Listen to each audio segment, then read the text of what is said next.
Hello everyone, welcome and welcome back to my channel A to B Engineer to Banker. So first of all I am really sorry कि मैंने आपको promise किया था फरवरी में आपके लिए कोई सरप्राइज़ लाने का एंड वो सरप्राइज़ मैं पूरा नहीं कर पाई एंड इस बार मैंने वीडियो काफ़ी लेट अपलोड किया है, उसके लिए I am really sorry. Actually life में बहुत सारी चीज़ें एक साथ चल रही थी। फर्स्ट ऑफ ऑल IBPS की इंटरव्यू की तैयारी, दूसरी बात कि मेरे घर में मेरी सिस्टर की मैरिज थी, सो दैट्स वाई मैं बहुत ज़्यादा बिजी हो गई थी और मुझे टाइम नहीं मिला कि मैं कोई वीडियो अपलोड कर पाऊँ। सो आज की वीडियो हमारी एक बहुत ही स्पेशल होने वाली है क्योंकि मेरा जो इंटरव्यू था वो हो चुका है एंड वो था 16 फरवरी को लखनऊ में द ग्रैंड JBR होटल में था। सो जो कि गोमती नगर में सिचुएटेड है। सो आज मैं आपसे शेयर करने वाली हूँ कि मेरा इंटरव्यू का एक्सपीरियंस कैसा रहा और मेरे इंटरव्यू में मुझसे क्या क्या क्वेश्चन पूछे गए और मेरे इंटरव्यू का जो मेरा ड्रेसअप था वो कैसा था। तो सबसे पहले हम बात करेंगे कि वेन्यू कैसा था, तो और मैं क्या उस टाइम फील कर रही थी, मुझे क्या क्या क्या चीज़ें मतलब एंट्री में हुई मेरे साथ। सो मेरा जो रिपोर्टिंग टाइम था वो था 1 PM का, दोपहर में मुझे 1 बजे पहुँचना था और पैनल मेरा था 3rd। मैं 1 बजे में 5 मिनट बाकी था तब मैं पहुंच गई थी। पर वहाँ जाते ही मुझे मतलब वहाँ जाते ही हमारा क्या था ना कि आपको रिसेप्शन बता देते हैं, रिसेप्शन से बता देते हैं कि आप कहाँ जाना है आपको। वहाँ एक बहुत बड़ा सा हॉल था एंड उस हॉल में बहुत सारे लोग थे, इवन 200 लोग थे। तो पहले तो मैं बहुत घबरा गई, मैंने कहा बाप रे इतने सारे लोग। बट वेन्यू देख के मुझे बहुत ही अच्छा फील हुआ, इवन मुझे बहुत अच्छा इन द सेंस कि हाँ यार इतनी मेहनत करने के बाद ऐसे वेन्यू में आके इंटरव्यू देने को मौका मिल रहा है। So I feel really lucky and कुछ जैसे सक्सेस का फील नहीं होता है कि हाँ यार प्राउड अपने ऊपर फील होता है, वो फील हुआ। इन सब चीज़ों को देखने के बाद मैं बहुत ज़्यादा खुश थी और बहुत ज़्यादा एक्साइटेड भी थी इंटरव्यू देने के लिए।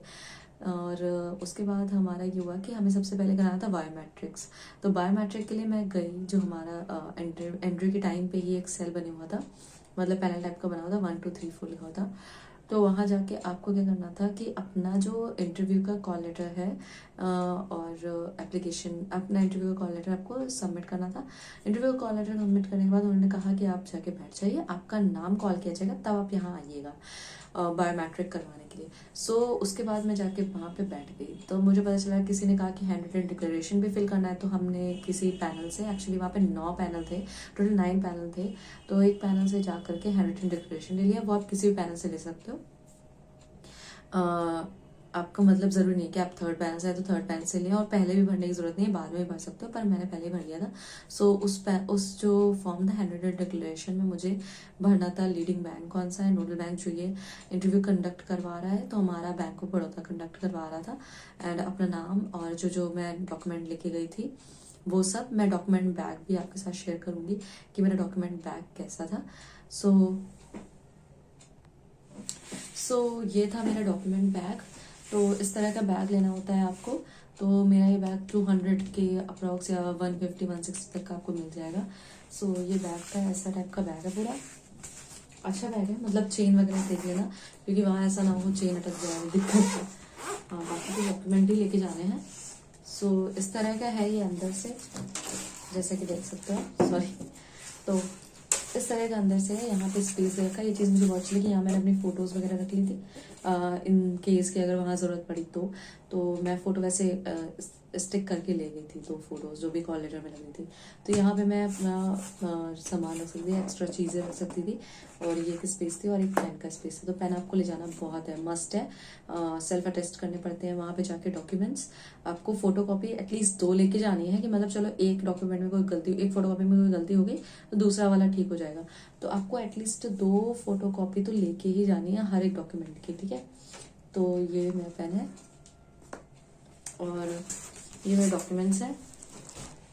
तो डॉक्यूमेंट को मैंने इस सीरीज में रखा था कि मुझे मतलब IBPS ने जो डॉक्यूमेंट पहले बोला था उसको पहले, तो वहाँ पे ना आपका काम भी यही पड़ने वाला है। सबसे पहले आपका कॉल लेटर सबमिट करवाया जाता है, सबसे पहले मैंने कॉल लेटर रखा था।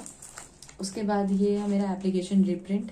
तो ये एप्लीकेशन रिप्रिंट है, वो एप्लीकेशन रिप्रिंट वहाँ पे ना बायोमेट्रिक करवाओगे तो वहाँ पे ये ना उस एक एप्लीकेशन रिप्रिंट में आपके थंब का इम्प्रेशन कितना परफेक्ट है वो लिखेंगे, और एक PH करके समथिंग था, वो मुझे भी याद नहीं है क्योंकि आपका फेस का भी वो लेते हैं, मतलब फेस का भी फोटो लेते हैं और थंब इम्प्रेशन 2 बार लेते हैं, तो उसका परसेंटेज एक्यूरेसी लिखते हैं यहाँ पे। तो एक्चुअली क्या हुआ ना, जब मैं बायोमेट्रिक्स कराई थी तो जो सर थे, मैंने कहा अच्छा तो ये मैंने उनसे पूछा कि मतलब सर ये थंब इम्प्रेशन का है ना परसेंटेज की कितना एक्यूरेसी है, तो कहते हैं you are a bright student की बहुत लोग पहचान पाते हैं। तो मुझे उस टाइम काफ़ी अच्छा फील हुआ कि हाँ ऐसे कॉम्प्लीमेंट मिल जाता तो थोड़ा पॉजिटिव फील होता है। तो ऐसा है कि ज़्यादा सोचना मत, और जो भी प्रोसेस हो रहा है उसको कंप्लीट करना और सारे डॉक्यूमेंट लेके जाना। अच्छा, ये है मेरे हाई स्कूल की मार्कशीट जो कि वहाँ लेके जाना, क्योंकि डेट ऑफ बर्थ की आपकी डेट ऑफ बर्थ की वैलिडेशन के लिए। और ये है मेरा 10th का इंटर का मार्कशीट। तो इसके पीछे भी एक स्टोरी है जो मैं नेक्स्ट वीडियो में अपलोड करूँगी, क्योंकि बहुत ज़्यादा हेक्टिक हुआ था मेरे साथ चीज़ें। और श्योर करके रखना कि सारे डॉक्यूमेंट लेके जाओ, कुछ भी मत मिस करना। IBPS की साइट में 10th का ही बोला गया है, पर 12th की लेके जाना बहुत ज़रूरी है, और लेके ज़रूर जाना, क्योंकि ऐसा हुआ है वहाँ पे अगर आपका एक भी डॉक्यूमेंट मिसिंग है ना तो आप नहीं दे पाओगे इंटरव्यू, और वो फीलिंग सबसे ख़राब फीलिंग होती है। मैं पेन कार्ड मोस्टली यूज़ करती हूँ, पर मैंने आधार कार्ड और पेन कार्ड भी लगाया था। पेन कार्ड की एक्चुअली फ़ोटो कॉपी मेरी मिसिंग है, तो मैं दोनों यूज़ कर ली। और ये मेरी थी डिग्री, मेरी मतलब मार्कशीट थी, सारे मतलब जितने भी सेमेस्टर हैं 8 सेमेस्टर्स की टोटल मार्कशीट हमारी कंपाइल्ड मिलती है। तो ये मार्कशीट थी और ये उसकी फ़ोटो कॉपी। आपको वहाँ जाके सारे अटेस्ट करने पड़ेंगे, पेन लेके जरूर जाना अपना। ये मेरी डिग्री कॉलेज की ही, तो वो मार्कशीट है, ये डिग्री है। तो ये डिग्री, इसी के पीछे ओरिजिनल भी रखा है, ओरिजिनल लेके जाना बहुत ज़रूरी है। ये कास्ट सर्टिफिकेट जो फॉर्मेट है उसी फॉर्मेट में वहाँ के, और मैं अपना स्टेट वाला भी लेके गई थी, ठीक है। तो ये हैं टोटल डॉक्यूमेंट्स जो वहाँ लेके जाने हैं।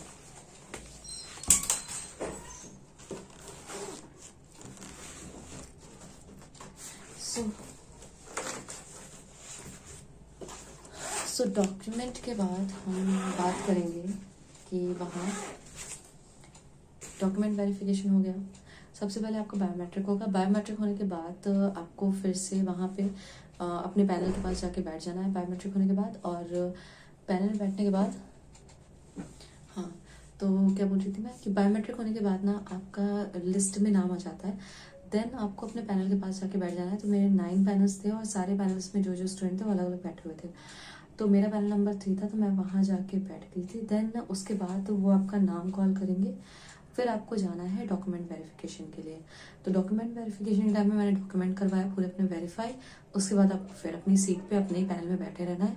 और उसके बाद एक लिस्ट बन जाती है, वो आपकी फ़ोटो कॉपी, जो भी फ़ोटो स्टेट की हुई चीज़ें हैं, सेल्फ अटेस्ट की है आपने, उन सबको कलेक्ट करके सारे डॉक्यूमेंट्स को एक फ़ाइल जैसी बना देते हैं छोटी सी, और वो फाइल जाती है आपके इंटरव्यू पैनल के पास। सो अब वो जो आपके नाम है ना वो उनके पास पहुंच गए। तो आपका जब जैसे ही आपका इंटरव्यू आने वाला होगा, एक सर आएंगे आपके, जिनके पास आप सब मतलब आपके डॉक्यूमेंट्स की फाइल होगी, और वो आपका नाम कॉल करेंगे और आपको उनके साथ जाना है। तो हमारा जो मतलब जो डॉक्यूमेंट वेरिफिकेशन था वो ग्राउंड लेवल पे हुआ था, एंड इंटरव्यू के लिए हमें जाना था 3rd फ्लोर पे। तो 3rd फ्लोर पे जब हम गए थे तो वहाँ पे एक बालकनी थी, एंड रूम्स के अंदर पैनल बैठे थे। तो उन बालकनी में काफ़ी चेयर्स पड़ी हुई थी बाहर की साइड, वहाँ पे आपको वेट करने को दिया गया था कि आप वेट कर लो। और वहाँ पे ना आप अपना बैग, मतलब बैग ले जाना या फ़ोन या फाइल ले जाना का कोई मतलब रिक्वायर्ड नहीं है, कोई ज़रूरत नहीं पड़ती उन सब चीज़ों की। सो वहाँ जाने के बाद मेरे साथ ये हुआ कि जो सर थे जो डॉक्यूमेंट लेके गए थे, उन्होंने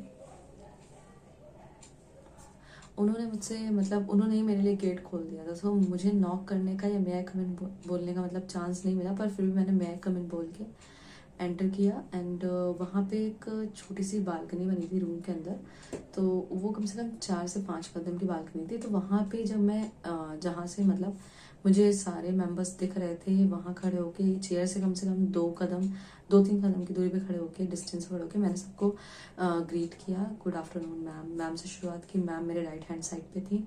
और उसके बाद 4 मेल मेंबर्स थे पैनल में, उन सबको मैंने individually good afternoon wish greet किया। फिर उन्होंने कहा कि आप आके बैठिए।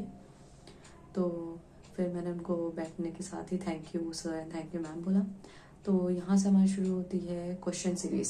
तो क्वेश्चन थे, सबसे पहला क्वेश्चन मेरे लिए यही था कि तो आपका नाम आरती है, तो अपने बारे में कुछ बताइए, अपनी फैमिली के बारे में बताइए और अपनी ग्रेजुएशन, आपने पढ़ाई कहाँ से की, इन सब के बारे में बताइए।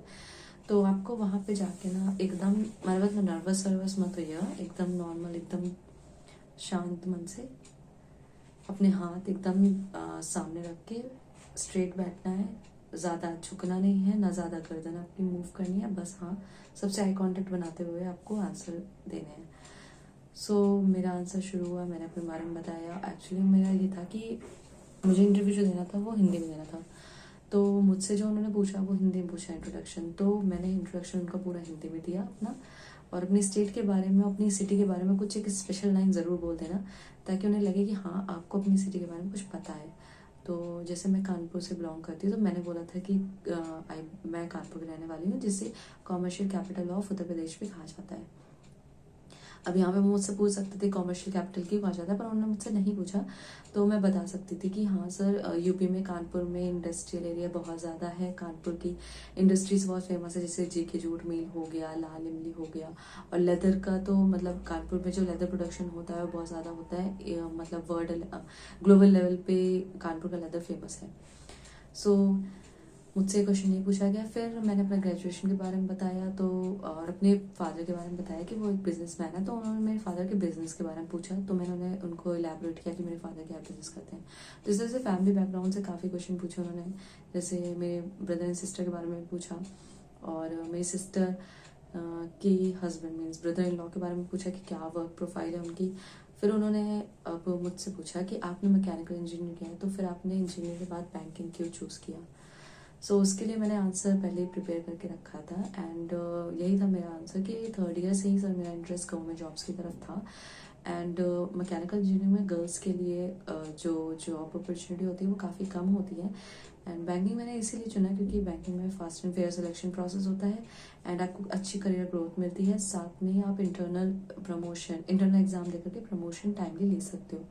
तो इस पे उनका क्वेश्चन आया कि आप अपने आप को कौन सी हाईएस्ट पोस्ट तक देखते हो। अब मैंने उनसे ये बोला कि सर मुझे इस चीज़ का आइडिया नहीं है कि कहाँ तक मैं अभी तक ग्रो कर सकती हूँ। सो उनका इसको उन्होंने मुझे इलेबोरेट किया इस पे कि जैसे कुछ लोग होता है कि अपने होम स्टेट में ही ले लेते हैं, उसके बाद उनका ये होता है कि जहाँ मेरी मैरिज हो रही है वहीं पे ही आपको रह करके आगे अपना वहीं पे ही रहना है, मतलब एक बार हाँ जॉब लग गई उसके बाद प्रमोशन वगैरह नहीं लेना। नहीं सर, मुझे ग्रो करना है और जहाँ तक हो सकता है वहाँ तक मतलब प्रमोशन लेना है मुझे, यही मेरा कहना था उस टाइम। सो उसके बाद उनका क्वेश्चन था नेक्स्ट कि उन्होंने मुझसे क्वेश्चन पूछा कि आप में ऐसे कोई फीमेल हो जिसके बारे में सुना हो, जिसने बैंकिंग सेक्टर में बहुत ग्रो किया हो। तो मैंने उनको बताया कि मैंने अरुंधति भट्टाचार्य जी के बारे में सुना है, जो कि एसबीआई से रिलेटेड है, और बाकी किसी का नाम मैंने सुना नहीं ज़्यादा। तो ये मैंने नाम सुना हुआ था, तो मैंने उनको बता दिया। तो उसके बाद मुझसे पूछा उन्होंने कि उसके बाद उन्होंने मुझसे बैंकिंग रिलेटेड काफ़ी क्वेश्चन पूछे। एक जैसे क्वेश्चन पूछा था, फर्स्ट को जो क्वेश्चन पूछा था वो था लोन से रिगार्डिंग, तो मैंने मुद्रा और केसीसी के बारे में बताया, लोन्स की जो स्कीम्स हैं इन सब के बारे में। और अगर इंश्योरेंस के बारे में पूछते तो मेरे पास दो स्कीम्स थी, प्रधानमंत्री जनधन योजना और सुरक्षा बीमा योजना। पर उन्होंने लोन्स के बारे में पूछा था, तो केसीसी किसान क्रेडिट कार्ड और मुद्रा था। तो मुद्रा में उन्होंने पूछा कि जैसे मुद्रा में जो लोन दिए जाते हैं वो क्रेडिट फ्री दिए जाते हैं, मतलब उस पर भी क्रॉस क्वेश्चन पूछा था। तो मुझे कुछ उसके बारे में आंसर नहीं पता, तो मैंने sorry sir I don't know या I don't have idea about it. तो उसके बाद उनका नेक्स्ट क्वेश्चन आया था उसके बाद उनका क्वेश्चन आया था कि बैंक प्रॉफिट कहाँ से अर्न करते हैं। तो उसके बारे में मैंने उनको बताया कि आपके बैंक्स जो होते हैं वो लोन प्रोवाइड करते हैं, लोन में एक्चुअली वो इंटरेस्ट देते हैं। लोन में उन्होंने पूछा लोन में कैसे कमाते हैं, लोन तो दे दिया, मतलब इसके अगेंस्ट सिक्योरिटी भी लेते हैं हम। कहते सिक्योरिटी से क्या कर लेंगे, हमने कहा सर अच्छा इंटरेस्ट लगाते हैं हम लोग लोन में। कहते अच्छा हाँ इंटरेस्ट देते हैं हम लोग। तो उनका ये था कि वो आपको एक तरह से फीडबैक भी देते हैं, जब आप क्वेश्चन का जो उन्होंने क्वेश्चन पूछा अगर उसके जो आंसर वो सुनना चाहते हैं वो अगर आपने बोल दिया तो वो आपको फीडबैक देंगे कि हाँ हम यही सुनना चाहते थे। तो मैंने उनको फिर इलैबोरेट किया कि सर हम जैसे पर्सनल लोन पे हाई इंटरेस्ट लगाते हैं, हाई इंटरेस्ट देते हैं, तो इस तरह से हम अर्न करते हैं। और साथ में जैसे आपकी कुछ SMS सर्विसेज होती हैं, वहाँ से अर्न करते हैं। और आपकी जैसे लिमिटेड ट्रांजैक्शन होता है, उसके बाद जो ट्रांजैक्शन होते हैं उस पर अर्न करते हैं। और थर्ड पार्टी प्रोडक्ट सेल करके अर्न करते हैं। तो ये सब चीज़ें मैंने उनको बताई थी, तो हाँ वो सेटिस्फाई लग रहे थे। फिर उनका क्वेश्चन आता है कि आपकी हॉबी क्या है। तो मैंने उनको हॉबी बताया कि मेरी मूवीज़ देखना हॉबी है। तो उन्होंने मूवी की रिगार्डिंग क्वेश्चन पूछे, जैसे कि ऑस्कर अवार्ड अभी रिसेंट में ऑस्कर अवार्ड के लिए इंडिया से कौन सी फिल्म नॉमिनेट हुई है। तो मैंने उनको इसका आंसर दिया, क्योंकि इसका आंसर मुझे पता था। तो द छेलू शो गुजराती लैंग्वेज में फिल्म है, और एक है RRR। तो उन्होंने छेलो शो के किसने बनाई है ये पूछा। तो मैंने उनको बताया पाल नैन करके इसके डायरेक्टर हैं, उन्होंने बनाई है। और उसके बाद उन्होंने इसके रिगार्डिंग एक और क्वेश्चन पूछा था, वो मुझे नहीं आता था। तो उसके बाद उन्होंने पूछा अच्छा चलो बताओ RRR मूवी को अभी रिसेंट में कौन से अवार्ड मिले हैं। तो मैंने उनको बताया कि RRR का एक सॉन्ग है नाटो नाटो, उसके लिए उसे 18th गोल्डन ग्लोब अवार्ड मिला है। और बेस्ट क्रिटिक अवार्ड भी मिला है इस मूवी के लिए। अच्छा इस टाइम पे ना कोई स्टाफ आ गया था, सर्विस स्टाफ रूम में एंटर कर गया था। तो मैंने उनको ज़रा बस ऐसे अपनी बिना गर्दन हिलाए नॉर्मली बैठे बैठे उनको नॉर्मली ऐसे देखा हल्का सा। फिर उसके बाद मैं थोड़ी देर चुप रही। जब वो चले गए तो मैंने अपना दोबारा रिपीट किया कि हाँ 18th गोल्डन ग्लोब अवार्ड मिला था RRR को, और बेस्ट क्रिटिक अवार्ड मिला था। तो उन्होंने कहा वेरी गुड। अब उसके बाद उन्होंने मुझसे पूछा कि ऑस्कर के लिए इससे पहले इंडिया से कौन सी मूवी नॉमिनेट हुई थी। हाँ, तो उन्होंने मुझसे पूछा था कि ऑस्कर के लिए इंडिया से इससे पहले कौन सी मूवी नॉमिनेट हुई थी। तो मुझे लगान मूवी याद थी। और उन्होंने मुझे हिंट भी दिया कि अगर क्या इससे पहले इंडिया को, मतलब कभी इंडिया को ऑस्कर मिला है। तो वो एक्चुअली इस्लाम डॉग मिलियनेयर मुझे याद कराने की कोशिश कर रहे थे। मिलियनेयर मेरे दिमाग में आया, यहाँ तक आया, पर मैंने बोला नहीं क्योंकि मुझे पूरा नाम नहीं याद आ रहा था। सिर्फ मिलियनेयर याद आ रहा था कि हाँ ऐसा कुछ है। तो उन्होंने AR रहमान का नाम लिया, तो मुझे जय हो भी याद आया। फिर मैंने कहा कि चलो छोड़ो। तो उसके बाद उन्होंने कहा कि चलो कोई बात नहीं, इट्स ओके, गुड। एंड उसके बाद हुआ ये, मैंने लगान मूवी का तो नाम दे ही दिया था। देन उसके बाद उन्होंने मुझसे पूछा कि हाँ, देन उसके बाद मैम ने पूछा, मैम अभी तक मेरी बॉडी लैंग्वेज ऑब्जर्व कर रही थी। तो मैं ऐसे बैठी हुई थी नॉर्मल, अपनी बैक एकदम स्ट्रेट किए हुए। तो मैम आराम से बैठी थी, मेरी पूरी बॉडी लैंग्वेज ऑब्जर्व कर रही थी कि मैं कैसे रिएक्ट कर रही हूँ, और मैं किस क्वेश्चन में उनकी सबकी तरफ देख रही हूँ या नहीं, आई कॉन्टेक्ट प्रॉपर मेरा मेंटेन्ड है या नहीं, मेरे हाथ ज़्यादा हिल तो नहीं रहे, मेरी उंगलियाँ ज़्यादा हिल तो नहीं रही, क्योंकि आपको मतलब नॉर्मली स्ट्रेट बैठना है, अपने हाथ वाथ नहीं हिलाने हैं, कुछ भी नहीं। फिर उसके बाद उन्होंने मुझसे पूछा कि SLR और CRR का नाम सुना है। मैंने कहा यस मैम सुना है, कैश रिजर्व रेशियो। तो मैंने उनको वो एक्सप्लेन किया। तो उसके बाद उन्होंने पूछा कि SLR का नाम सुना है। मैंने कहा यस मैम। और फिर बताया मैंने स्टैच्यूटरी लिक्विडिटी रेशियो ये भी बता दिया। देन उसके बाद उन्होंने मुझसे पूछा था, ये दोनों बताने के बाद उन्होंने मुझसे मेरे ग्रेजुएशन से रिलेटेड क्वेश्चन पूछे। तो ग्रेजुएशन से रिलेटेड क्वेश्चन मुझे नहीं आते, क्योंकि मैंने मतलब ग्रेजुएशन का रिवीजन किया नहीं था अपना। तो मैंने उनको बता दिया सर, थोड़ा बहुत बताने की कोशिश की जितना मुझे याद था। उसके बाद कहते हैं सॉरी सर, आई डोंट, मुझे याद नहीं है, आई डोंट रिमेम्बर। और दूसरा क्वेश्चन पूछा उन्होंने, कुछ समथिंग पूछा था, उन्होंने मुझे हिंट भी दिया, पर मैंने sir sorry I don't remember. तो ये दोनों क्वेश्चन जो पूछे थे ग्रेजुएशन के, ये चेयरमैन सर ने पूछे थे। एंड चेयरमैन सर काफ़ी हद तक एक्चुअली, वो स्टार्टिंग में जब उन्होंने मुझसे इंट्रोडक्शन पूछा था, तो वो अपने कुछ पेपर वगैरह रीड कर रहे थे। तभी मैंने उनकी तरफ देखा। उसके बाद मुझे लगा कि जब नहीं देख रहे हैं, तो उसके बाद मैंने दूसरे वाले सर को देखा, और इधर वाले जो उनके अगल बगल सर बैठे थे उनको देखा, उसके बगल में सर जो बैठे थे उनको देखा। और अच्छा, यहाँ तक इस ग्रेजुएशन के क्वेश्चन के बाद मेरा इंटरव्यू खत्म हो गया था। उन्होंने कहा कि गुड, अब आप जा सकते हैं। मैंने कहा thank you sir, thank you ma'am. उसके बाद मैं चले बाहर। तो अच्छा, इंटरव्यू के ड्यूरिंग मुझसे एक क्वेश्चन पूछा गया था, जहाँ तक मुझे याद है, कुछ लोन से कुछ ऐसा फिक्स्ड डिपॉजिट और करंट एंड सेविंग अकाउंट के बारे में पूछा गया था। तो मैंने उनको उसका भी आंसर दिया था। सो ओवरऑल एक्सपीरियंस मेरा काफ़ी सही रहा। मतलब नर्वसनेस फील नहीं हुई, ना कोई मतलब कि जैसे बहुत ज़्यादा आवाज़ ना निकलना, ऐसा नहीं हुआ था मेरे साथ।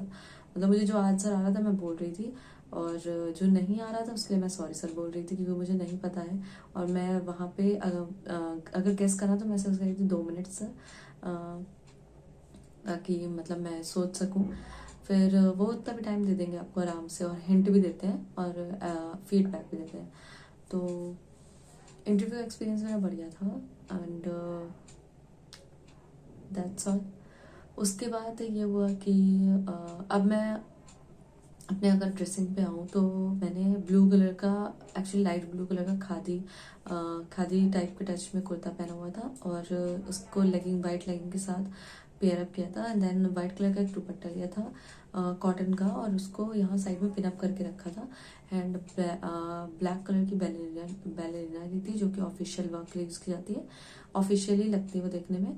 मैट में थी तो वो ज़्यादा मतलब शाइन में नहीं थी। एंड स्किन कलर के सॉक्स थे। एंड हाथ में मैंने कुछ नहीं पहना हुआ था सिवाय ये धागों के।